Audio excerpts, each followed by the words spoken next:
Bom dia, amigos. Bem-vindos ao programa Débora Histórica de 18 de fevereiro de 2021, para falarmos sobre cultura, educação, ensino, informação, conhecimento, entrevistas e música. Tá? No dia 11 de março, nós teremos uma entrevista com a Lúcia Winter para conversarmos sobre Dianética. A Lúcia Winter, ela é diretora da editora Ponte do Brasil, que é exclusiva das obras de Dianética e Cientologia aqui no Brasil, tá? Então nós vamos falar sobre isso, são lições maravilhosas. Bom, além da história de nossa cidade, eu continuarei contando as memórias, as histórias do distrito da Vila Sônia, Morumbi e Pinheiros. Você também pode contar suas memórias aqui mesmo no programa, tá? É só marcar através das redes sociais para tomar um café comigo na sala de estar, que este ano se instala no estúdio Casa da Sogra, tá bom? Então entre em contato com as nossas redes sociais, que é o Instagram, @Débora Histórica, o e-mail é deborahistórica@gmail.com, eu tenho outros, né? Tenho o contato @deborahistórica.com.br, tem o site também, que é deborahistórica.com.br, ok? E nós voltamos já já. Casa da Sogra, estúdio musical, www.ciacasadasogra.com.br. Entre em contato agora mesmo e agende um horário para a sua banda. Ensaios, gravações, lives, vídeos, www.ciacasadasogra.com.br ou pelos telefones 11 3501 4844 ou 99710 8981. Ateliê Marlene Olim, a fábrica de ideias, peças especiais e artesanato em geral. Ligue 11 99967 7686. E aproveitando essa oportunidade, eu pensei nos canais do YouTube que pedem as pessoas para serem membros, né? Seja um membro desse canal para ajudar o canal, tarará, tarará. Mas eu não tenho nenhum patrocinador e aí eu fiz diferente, porque eu também não tenho inscritos o suficiente para fazer essa questão de membros, tá? Mas se vocês quiserem ajudar o canal para fazer as pesquisas, tudo que eu vou falar daqui a pouco, vocês podem também depositar na minha conta. Quem quiser, olha, Débora, eu quero ajudar você a fazer o programa Débora Histórica, eu acho muito legal.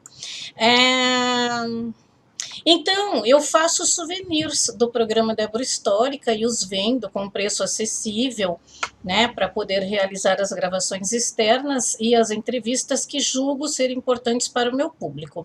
Então, esse mês eu preparei um mural feito de azulejo, eu achei super bonito, quem fez, inclusive, foi no ateliê Marlene Olim, com o logo Débora Histórica para vocês comprarem. E eu ainda tenho as bolsas, né, com a medida de 39 por 38 por 10, as necessaires, que é 20 por 20, tá? As duas são com zíper, os porta-moedas de 10 por 5, muito fofinho também, tá? 10 por 5. Temos as camisetas, tá? Pode ser de qualquer tamanho e o modelo que vocês escolherem, porque tem que ser sob encomenda, porque aí vai depender do tamanho da camiseta que vai ser o preço, tá? Porque assim, é sob encomenda, porque se você encomendar eu vou comprar. E é sempre branca, porque a estampa, ela fica melhor na camiseta branca, tá? A não ser que vocês queiram amarela, azul, aí pode também escolher, né? Então, basta vocês encomendarem. E as lindas canecas de 200 e 180 ml, que podem ser personalizadas com seu nome. Aquelas canecas que eu fiz, né, sobre o projeto A História do Seu Bairro Contadas, as Memórias do Seu Bairro Contadas por Você, como encerrou esse projeto já, apesar de eu falar, se você quiser contar as memórias, pode vir. Então, as canecas, elas vêm sem nada, a não ser que você queira com o nome, tá? Eu vou deixar um pouquinho aqui vazio, só o Débora Histórica, porque eu vou pegar a caneca e mostrar para vocês, apesar de ter a fotografia aí, o filme que eu coloquei da mesma, tá bom? Então, olha aqui, Débora Histórica, é uma caneca normal, que eu acho linda demais, tá? Essa de 200 ml e tem aquela fofura de 180 ml igual a outra, tá bom? E aí, você comprando, você vai fazer com que eu possa investir mais nas pesquisas e, como disse anteriormente, nas entrevistas e gravações externas. Porque eu quero fazer algumas gravações externas ainda e né, já e ainda não deu para fazer, né? Porque as gravações externas elas também custam, tá bom? Então tá. Bom, então é só entrar em contato comigo em qualquer rede social, mas tem aqui também um e-mail chamado vendas@deborahistorica.com.br. Você pode contatar comigo no Facebook, no YouTube ou no meu celular, para quem tem, né? E nós podemos conversar. Eu entrego na região da Vila Sônia, em caso de outras localidades, nós precisamos acertar o valor de entrega, que não é muito, tá? Se for, por exemplo, bom, até no Jardim Bonfilioli eu entrego, aqui na região, tá? Caxingui e tudo, mas se for mais para longe, aí a gente precisa ver, tá bom? Então, vocês vão ver aí a vinheta dos souvenirs e eu volto já já.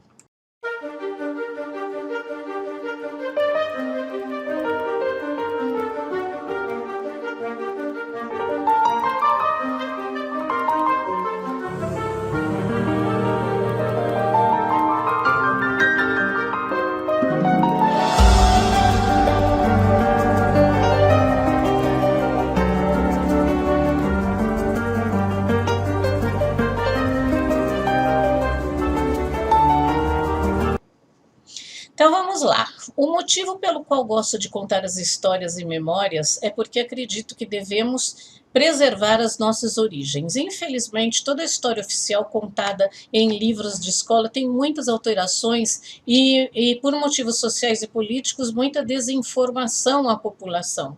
Tá?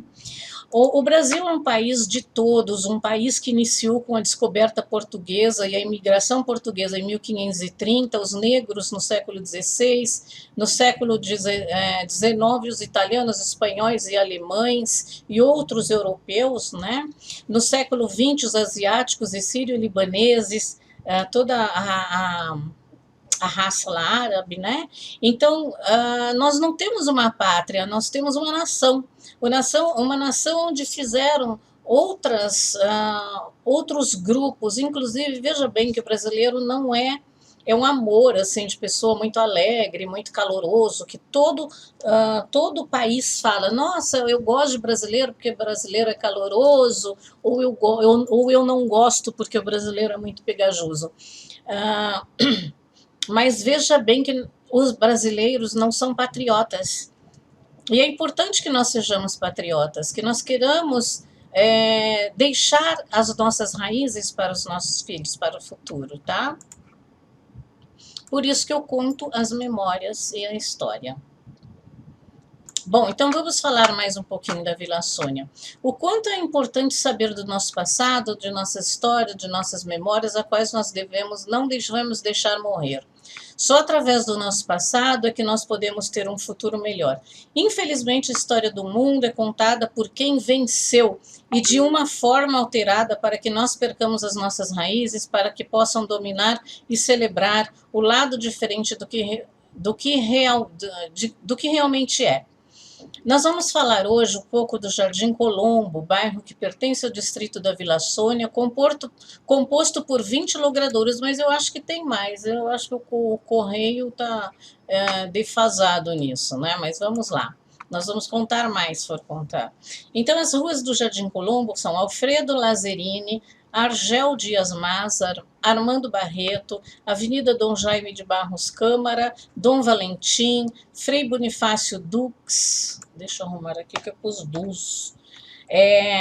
Aqui, inclusive, na Frei Bonifácio Dux, é onde tem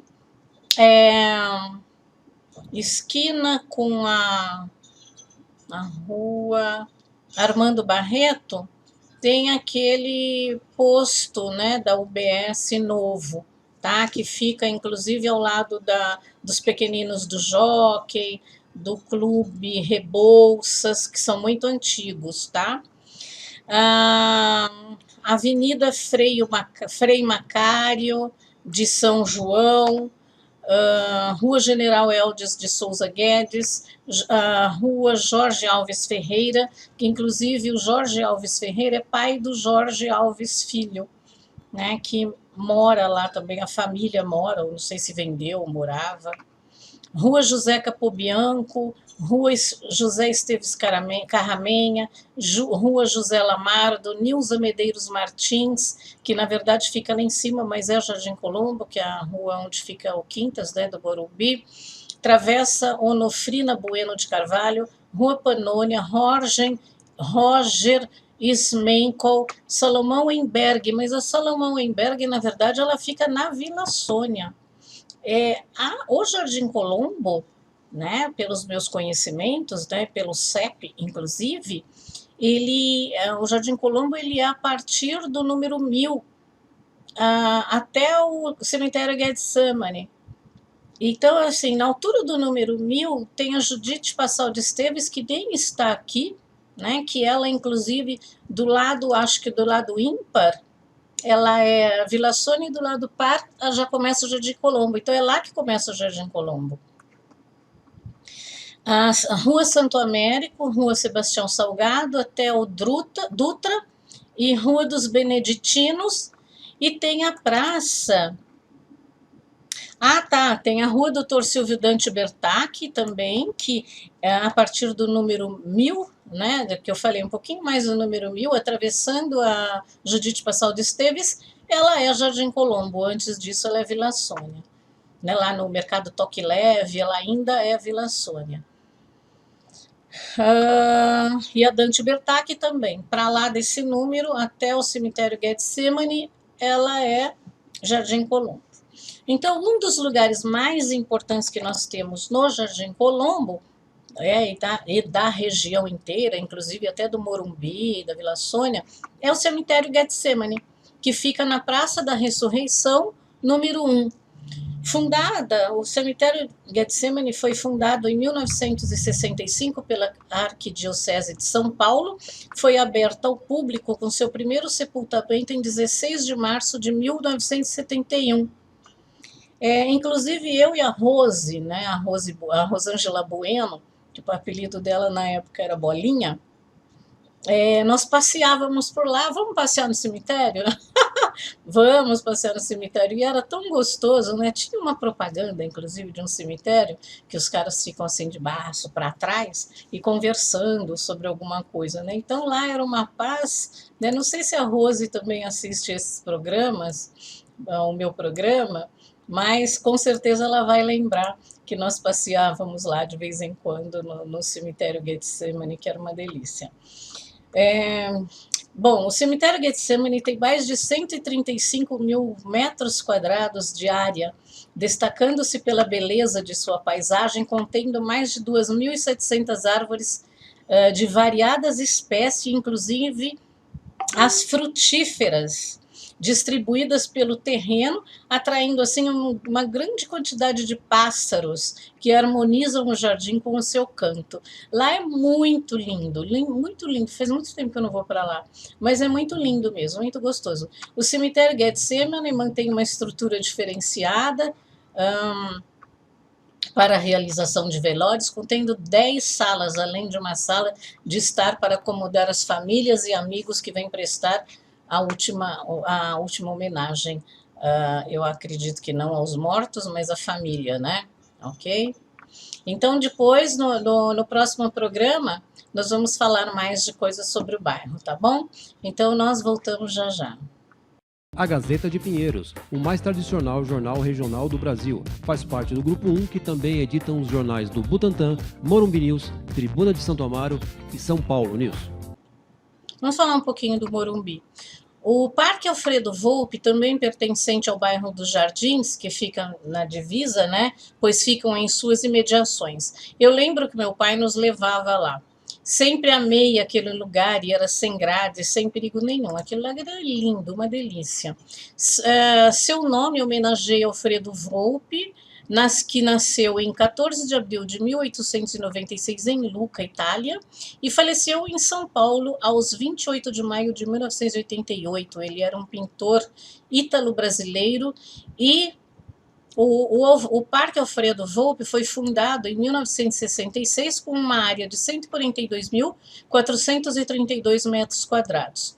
Antes chamava-se Bosque do Morumbi e foi criado visando a vegetação da Mata Atlântica e contém uma rica fauna e flora, além de 3 lagos alimentados por uma nascente natural. Além de playground, bicicletário e outros, tem também uma trilha natural de 1.500 metros e pistas de Cooper de 1.000 metros e 1.500 metros. E também tem lugar para fazer, acho que não pode fazer fogo lá, né? Que nós tivemos, inclusive, um encontro lá, que foi a Lucy,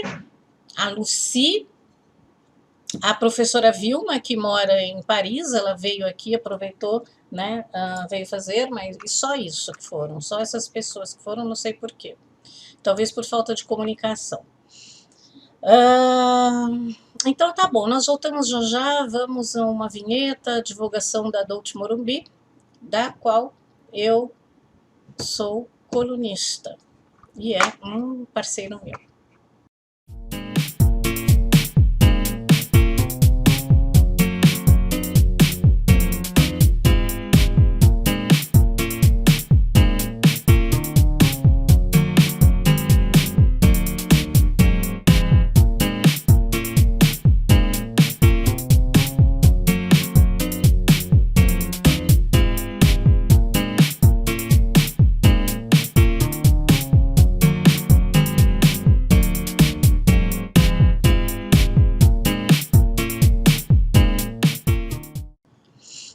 Vamos continuar com a história de São Paulo, feita pela professora Selma Prado, minha amiga querida.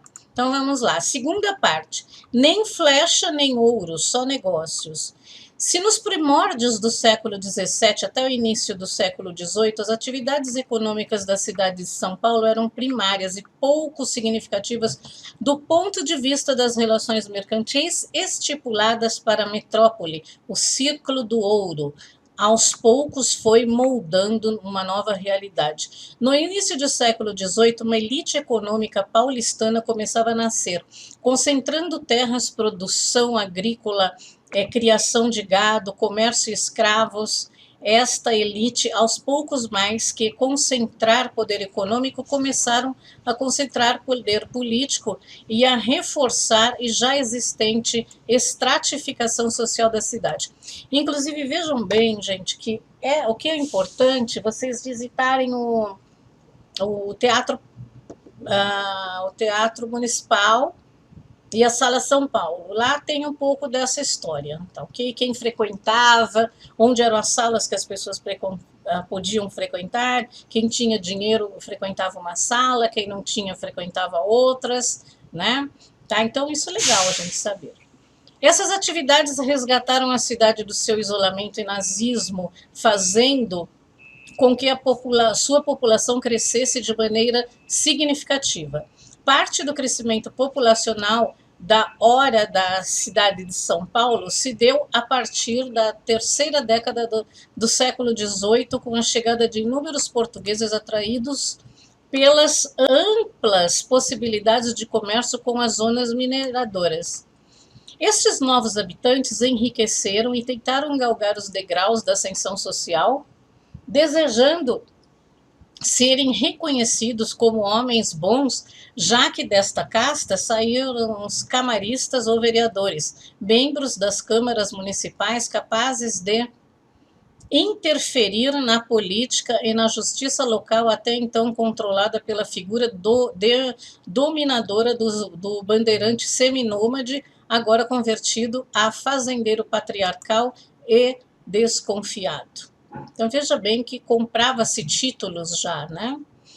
E quem era mandante eram essas pessoas que tentavam ascender na sociedade, para poder frequentar os lugares bons, ou os lugares realmente de quem era rico, né? A tentativa do reconhecimento como homens bons por parte dos recém-chegados ameaçava a posição de mando das antigas famílias graças às disputas por cargos na Câmara, a Câmara Municipal, que eu já fiz uma fotografia no programa passado, nos quadros militares e nas funções burocráticas do governo, se aproveitando do fato de que abarcavam a confiança da metrópole, por serem uma grande parte renóis, de reinos, né?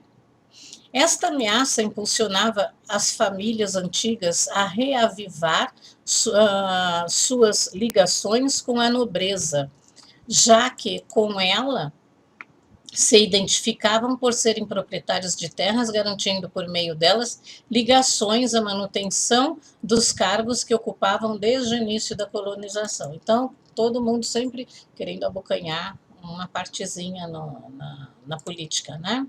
Embora as relações possam parecer tensas, estudos realizados por Muriel Nazari salientam o crescimento dos casamentos entre filhas da elite local com esses adventícios, onde a importância dada ao dote sucumbia frente ao fato de que esses comerciantes já traziam considerável fortuna para o casamento. Então, ter filhas era um negócio, né? Para estes forasteiros, mais que ascensão social, esses matrimônios implicavam na ampliação de toda uma rede de parceiros, muitos parentes dispostos a investir nos seus negócios. Para a elite local, significava a continuidade dos recursos acumulados e aumento patrimonial. Então, nós vamos parar por aqui e nós vamos continuar no próximo programa mais um capítulozinho da nossa história de São Paulo, que ela está dividida, ok? Então, nós vamos para uma vinheta e voltamos já já. O programa Débora Histórica é afiliado à Associação Comercial de São Paulo, Distrital Sudoeste, uma entidade centenária, sem fins lucrativos e independente de governo, dedicada à representação dos empreendedores de médio e pequeno porte e à defesa da democracia e livre iniciativa. Contato: telefone 011 31 80 37 72, e-mail dsudoeste@acsp.com.br, Rua Alvarenga, 591, Butantã, São Paulo. No próximo programa teremos mais sobre todas as histórias, né, aqui do bairro, da nossa região, da história de São Paulo. Eu espero que vocês tenham gostado, que vocês também participem, que vocês marquem também uma entrevista comigo lá na sala de estar minha, né, do programa Débora Histórica, e desejo que todos tenham um excelente dia e um bom final de semana. Um beijo para vocês e até lá.